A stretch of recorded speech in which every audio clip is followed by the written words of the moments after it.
राधे राधे। मैं आपको बहुत प्यारा ही सोहर गीत सुनाने जा रही हूँ। अगर आपको अच्छा लगे तो लाइक सब्सक्राइब जरूर कीजिए और मेरे कमेंट बॉक्स में कमेंट कीजिए और अपना प्यारा आशीर्वाद बनाए रखिए और मेरा ये सोहर सुनिए। नमक से जियादा साइला फुलवा छिताज आइला फुलवा छिताज आइला हो ललना सैया मोरा तले करवटिया हो लौटी हो नाता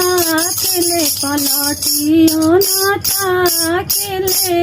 हो ललना सैया मोरा सुतले करवटिया हो लौटी हो नाता केले पलटी हो नाता केले हो हियरा और जीवाना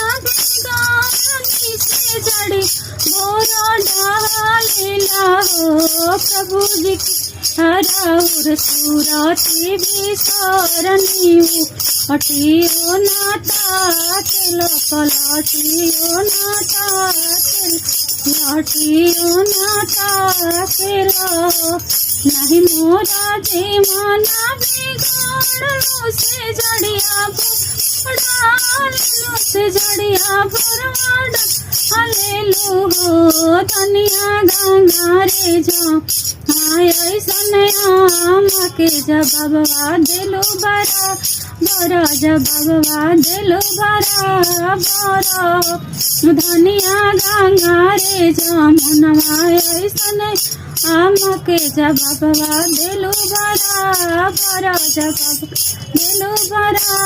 बरा हो नारा से सिलिया मनोई भूतप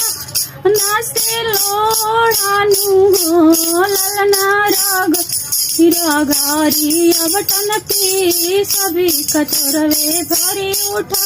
नहीं भी हो ललना रागारी राग अबटन पी सभी कचोरवे भरी उठा नहीं भी हो ललना हूँ माड़ी हूँ हृदय हमी सब आमाजी कही आई भी हो ललना हूँ